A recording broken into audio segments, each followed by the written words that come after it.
Today we're diving into the world of satellite TV and showing you how to connect your dish TV receiver to your Skyworth smart TV. Whether you're a new subscriber or just looking to streamline your setup, I've got you covered.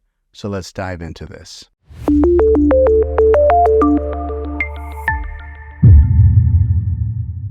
First things first, let's gather our tools. You'll need an HDMI cable to connect the dish TV receiver to your smart TV. Make sure you have one handy before we get started. Next, locate the HDMI port on your smart TV. It's usually labeled as HDMI or HDMI-in. Simply plug one end of the HDMI cable into the HDMI port on your dish TV receiver and the other end into the HDMI port on your smart TV. Once the cable is securely connected, power on both your smart TV and your dish TV receiver. Your TV should automatically detect the receiver and display the dish TV interference. Now use your TV remote to select the correct HDMI input. This will vary depending on the TV model, but it's typically labeled HDMI 1, HDMI 2, and so on. And just like that, you're all set.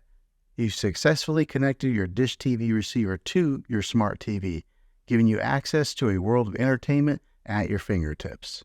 If this video was helpful, go ahead and click a thumbs up on it. Go ahead and subscribe to my channel. I make tech videos all the time, and I'd love to have you back in the next one. Take care.